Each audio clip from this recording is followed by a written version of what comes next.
Welcome back to cinemascope. இது காலிவுடில் ஒரு jolly trip. மே 11 ஸ்னேகா பிரசன்னா திருமணம். அச்சமுண்டு மற்றும் கோவா படத்துல இணைந்து நடித்த நட்சத்திரங்கள் தாங்க ஸ்னேகா மற்றும் பிரசன்னா.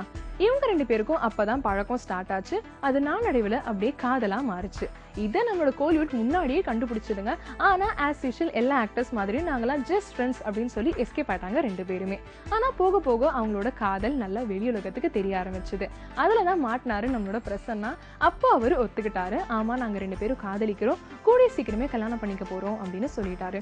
ஆனா அப்போ அவரு பிரஸ் மீட்க்கு ஆன்சர் பண்ணப்போ ஸ்னேகா பக்கத்துல இல்ல, அவங்க அமெரிக்கால ஏதோ ஷூட்ல இருந்தாங்களாம். அதுக்கப்புறமா நம்மளோட ஸ்னேகாவையும் பிடிச்சி ரீகன்ஃபார்ம் பண்ணியாச்சு. அவங்களும் ஒத்துக்கிட்டாங்க. இரு வீட்டார் சம்மதத்தோட இப்போ அவங்களோட கல்யாண தேதியும் முடிவாயிடுச்சுங்க. என்னைக்குன்னு பாத்தீங்கன்னா மே 11ஆம் தேதி ஃபிக்ஸ் பண்ணியிருக்காங்க. சென்னையில இருக்கிற ஸ்ரீவார் வெங்கடாச்சலபதி மண்டபத்துல மேரேஜ் நடக்க போகுது. இதுக்காகவே ஸ்னேகா இப்போ ஷூட்ல இருக்காங்க. கடகடகடன் எல்லா ஒர்க்கையும் முடிச்சுக்கிட்டு வந்துகிட்டு இருக்காங்களாம். இப்போ கல்யாணம் ஆக போகிற நம்மளோட ஸ்னேகா மற்றும் பிரசன்னா அவர்களுக்கு நம்ம வாழ்த்துக்களை ஆஸ் யூஷுவல் சொல்லிடலாம். வந்தாச்சு நடிகர் விஜய்க்கும் ஆந்தம். கொஞ்ச நாளாவே ஆந்தம் ஆல்பம்ஸ்லாம் நிறையவே ரிலீஸ் ஆகிட்டு இருக்குங்க. ஃபார் எக்ஸாம்பிள் ஃபர்ஸ்ட் வந்தது எதுன்னு பாத்தீங்கன்னா நம்ம லிட்டில் சூப்பர் ஸ்டார் சிம்புவோட love anthem.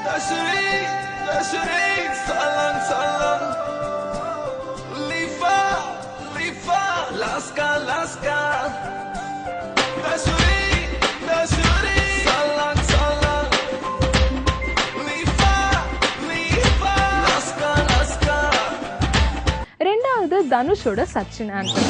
1+1 2 if not Sachin who 28 days glue nothing else to prove hey you are our pride hey roller coaster ride every player guide we are your side we unite in your name Sachin.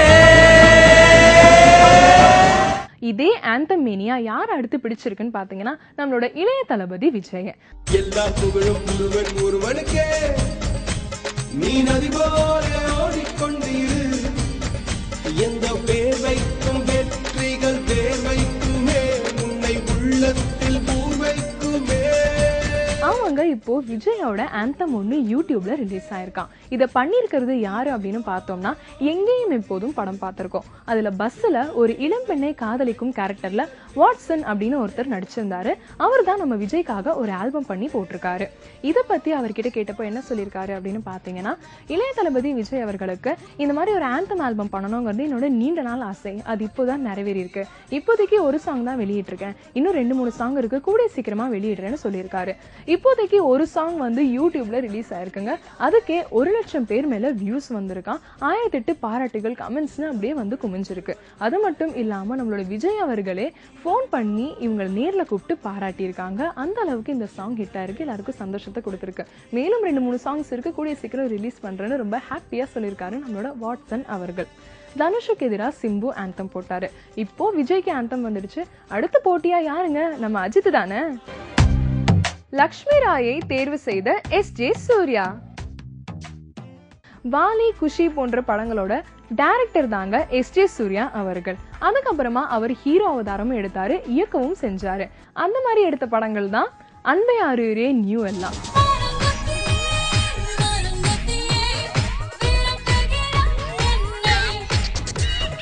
ஆனா அதுக்கப்புறம் அவர் டைரக்ஷனுக்கு முழுக்க போட்டுட்டாருந்தாங்க சொல்லணும். பக்கமே வரல, நடிப்புல குதிச்சுட்டாரு. வியாபாரி, திருமகன், இப்ப கூட நண்பன்ல ஒரு கெஸ்ட் ரோல் பண்ணியிருந்தாரு. அது பெரிய அளவுல பேசப்பட்டுச்சு. அப்படி இருக்கிற நம்மளோட எஸ்.ஜே. சூர்யா அவர்கள் இப்ப திரும்பவும் டைரக்ஷன் அண்ட் ஆக்டிங் ஃபீல்டுக்கு மறுபடியும் வந்துட்டாருங்க. இப்போ அவரு இசை அப்படின்னு ஒரு பிலிம் இயக்கறதா இருக்காரு. அதுல அவர் தான் நடிக்க போறாரு. இந்த படத்துல இசை பொறுப்பையும் அவரே ஏத்துக்கிட்டு இருக்காரு. எல்லாம் செட் ஆயிடுச்சு. ஆனா ஹீரோயின் மட்டும் செட்டே ஆகலங்க. நிறைய இடத்துல தேடி இருக்காரு, நிறைய இடங்களை பார்த்திருக்காரு. ஆனா கடைசியா அவருக்கு யார் பல் தெரிஞ்சிருக்கு அப்படின்னு பாத்தீங்கன்னா நம்மளோட லக்ஷ்மி ராய் அவர்கள் தான். லக்ஷ்மி ராய்க்கு லாஸ்ட் இயர் ஃபிலிம்ஸ்ல காஞ்சனா, இப்போ மங்காத்தா எல்லாமே நல்ல பேர் எடுத்து கொடுத்துச்சு. ஆனா அவ்வளவா தமிழ் பட வாய்ப்புகள் எதுவும் இல்லை. அதனால ஆல்ரெடி நம்மளோட எஸ்.ஜே. சூர்யா படத்துல நடிச்ச சிம்ரன், ஜோதிகாக்கெல்லாம் எந்த அளவுக்கு பிரேக் அமைஞ்சதோ அதே பிரேக் லக்ஷ்மி ராய்க்கும் அமையும் அப்படின்னு நம்பப்படுது. எப்பயுமே எஸ்.ஜே. சூர்யா படம்னா ஏதாவது பிரச்சனையை தாண்டி தாங்க வரும். இந்த தடவை இசை படமாவது எந்த பிரச்சனையும் ஃபேஸ் பண்ணாம சீக்கிரமா ரிலீஸ் ஆகிறதுக்கு வாழ்த்துக்கள் சொல்லிடலாம். பெப்சிக்கு பதில் புதிய அமைப்பு, தயாரிப்பாளர் சங்கம் முடிவு. பெப்சிக்கும் தயாரிப்பாளர் சங்கத்துக்கும் நாளுக்கு நாள் பிரச்சனை அதிகமாகிக்கிட்டே போகுதுங்க. அதோட ரிஃப்ளெக்ஷனா தான் நான் சொன்ன மாதிரி கார்த்தி படம் அலெக்ஸ் பாண்டியன் அதோட ஷூட்டிங் ஸ்பாட்ல வந்து இவங்க பிரச்சனை பண்ணியிருக்காங்க. ரெண்டாவதா நம்ம விதார்த் நடிச்சிட்டு இருக்கிற காட்டுமல்லி படத்தோட ஷூட்டிங் ஸ்பாட்லயும் போய் ஏதோ ப்ராப்ளம் ஆயிருக்கு போல இருக்கு. இதனால ரொம்பவே டென்ஷன் ஆயிருக்காங்க நம்மளோட தயாரிப்பாளர் சங்கம். இதுக்காகவே மீட்டிங் போட்டு 6 அமர உட்கார்ந்து ரொம்பவே தெளிவா பேசி முடிவெடுத்திருக்காங்க.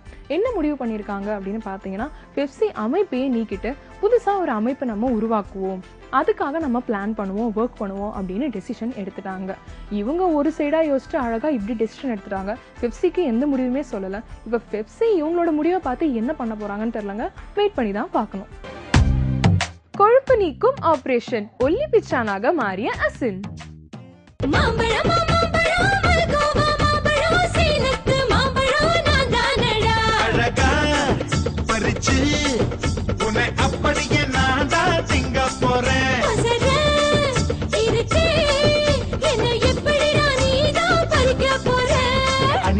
மாறினான் அழகாக தாவினான், அங்கங்க உன்னை கடிக்க போறேன்.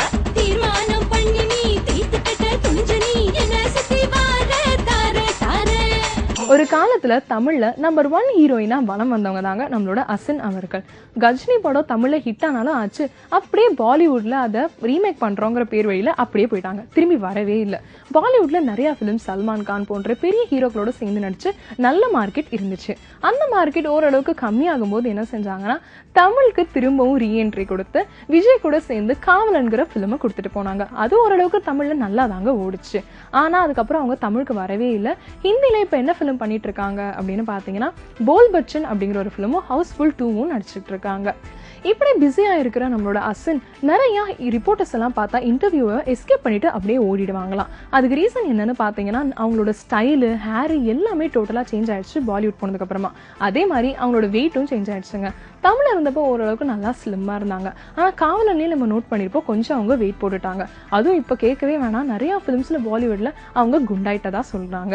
அப்படி இருக்கும்போது ஒரு நிருபர்கிட்ட அவங்க மாட்டிருக்காங்க. அப்ப அவர் என்ன கேட்டிருக்காருன்னு பாத்தீங்கன்னா, எப்போ உங்க வெயிட்டை கம்மி பண்ண போறீங்க அப்படின்னு கேட்டிருக்காங்க. அதுக்கு அசல் ஒரே வார்த்தை தான் சொல்லியிருக்காங்க, 1 மாசம் வெயிட் பண்ணுங்க, அதுக்கப்புறம் பாருங்கன்ட்டு போயிட்டாங்க.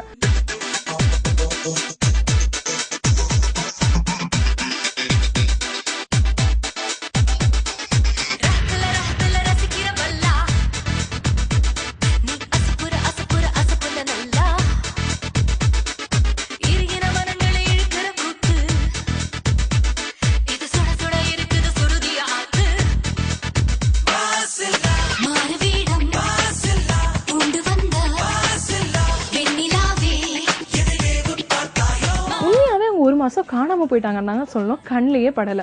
அப்படி இருக்கும்போது அவங்க வெளிவந்தது எங்கன்னு பாத்தீங்கன்னா, ஜெனிலியாவோட மேரேஜ் இப்பதான் ரீசெண்டா நடந்துச்சு. அதுக்கு நம்மளோட அசனும் போயிருந்தாங்க. அப்போ அசனை யாருமே கண்டுக்கலையா. அது காரணம் என்ன பாத்தீங்கன்னா, அவங்கள அடையாளமே தெரியலையா, அப்படி ஒல்லி பிச்சா மாதிரி ஆயிட்டாங்க. இதையும் கண்டு கொண்டு சில போட்டோகிராஃபர்ஸ் அவங்கள சூழ்ந்து விதவிதமா போட்டோ எடுத்து தள்ளிட்டாங்கன்னு சொல்லணும். இதுக்கான காரணம் என்ன அப்படின்னு அவங்க சொல்லியிருக்காங்கன்னு பாத்தீங்கன்னா, ஆக்சுவலி கொழுப்பு நீக்கும் ஆபரேஷன் ஒண்ணு இருக்கு.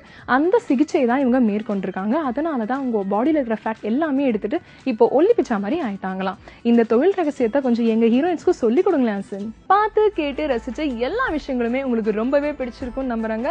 மீண்டும் அடுத்த நிகழ்ச்சியில பல சுவாரஸ்யமான தகவலோட உங்களை சந்திக்கிறேன். அதுவரை உங்களிடமிருந்து விடைபெறுவது உங்கள் அச்சு.